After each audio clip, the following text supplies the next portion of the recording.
Little things matter. I mean, it's real. It's not, you can't fake it. It's not a tagline. We're people.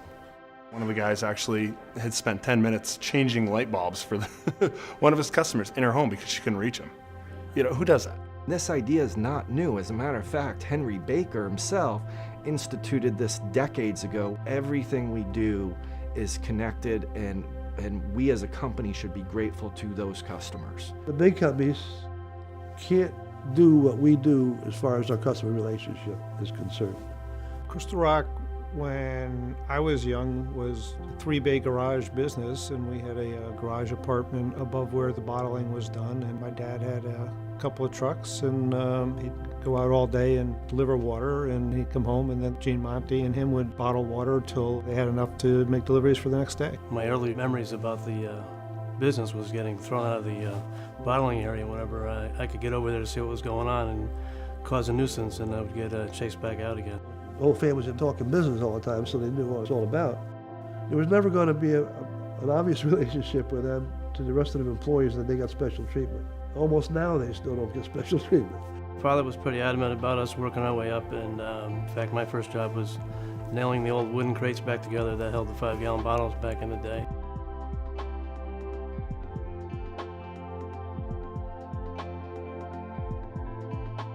It's hard, but a lot of it's fun. They provide to them a real service, a real group of people who really, really care about the customer. Even our mechanic will come up and say, hey, listen, you know, I know it's snowing out and there's mountains, piles of snow. I'll help out, I'll get in the truck. It's that dedication that everybody that works here feels the same way about servicing that customer.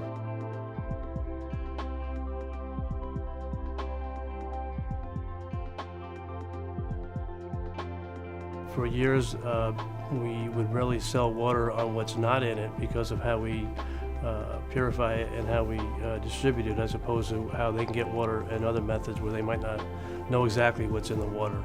As time went on, actually Gene Monty was a big coffee drinker, and he got us interested in what was known at the time pour-over fresh brew coffee office coffee service.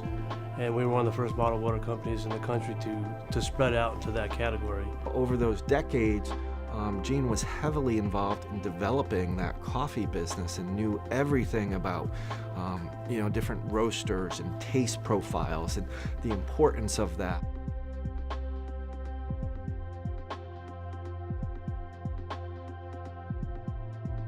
I did develop the rack loader, though I wasn't on the line at those times. I did watch our guys work hard all day long lifting bottles, and I had some ideas that I wanted to try, so we built one in the garage out back and put it in line, and it's been working ever since. My dad, Henry, and all of us have always been concerned with improving our product. The old system where you simply took a cap off a bottle and dumped it on top of a water cooler was something my dad was always concerned about. At one point it occurred to have the cap stay on and mate with the water cooler. We developed that system.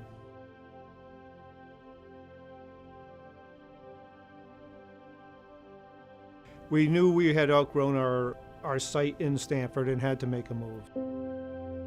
Whenever I'm up in Watertown, I always go through the plant and watch the bottles being bottled, because I'm amazed at how fast it is and the quality control that's in place. We went from the old 5-gallon line in Stamford. We had ramped it up to do about 600 bottles an hour, and we now are running this line at 18, so many times the volume that we were when we left Stamford.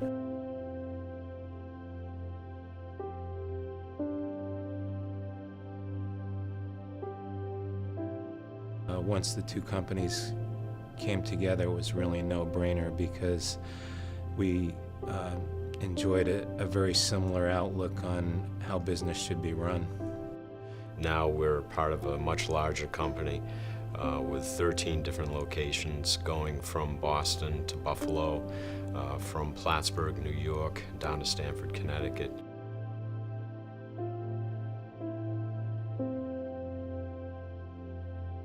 We had made an acquisition back in the mid-2000s or so, and the brand Cool Beans came with the acquisition. There are some raving fans of Cool Beans coffee, and I happen to be one of them. You tell everybody the Cool Beans is, a Crystal Rock brand, and they're like, oh, that's a great name. And people love the taste of the coffee as well. We've grown our coffee business. Now we're in the office products business. It's really evolved to a whole different company. Going into office products, again, a lot of people start saying, gee, that's great because you're already going to the office. Now we can start buying our copy paper, our pens, our toners. Office Products is a new line, and it's going to grow just like the water and coffee did. We're really going to be a pretty powerful mover and shaker, at least in New England and New York, with that on our side. People want to buy from people that they like. They want to buy from people who care about their needs.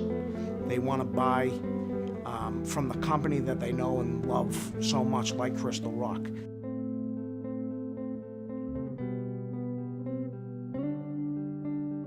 It makes me feel really proud to work for Crystal Rock, knowing that we give back to the community so much. People here at Crystal Rock really care. The motto of little things matter isn't just a motto. People really do care. They really do go the extra mile. Somewhere along the line, there are some deep, deep roots where employees, some principles were put in place where employees actually felt loved and were loved. And I think that doesn't make it just a job. I think for a lot of people, it then becomes a family, and that's just not everywhere today. We thank all our employees for the skills, hard work, and dedication you bring to this company. Without you, we would not exist. We thank you for the opportunity to work alongside of you. It goes back to the relationship building with our customers and having the Crystal Rock team be willing to do that little extra thing that it takes to make a customer say, wow, I'm really glad to do business with Crystal Rock. In 1914, a commitment was made and kept, a commitment to the family, community, and employees. That commitment and many others like it have been the backbone of American business. We cannot survive without them. 100 years is more than I can comprehend. You take it a day at a time, a week at a time, and a year at a time, and you turn around and you are part of a 100-year history. It's pretty daunting. Having a history to build on and having the support of your family, is really the American dream. By implementing the good old-fashioned American work ethic, composed of hard work, diligence, honesty, justice, and fairness. Here stands a monument to those high principles, and pride was never more justified.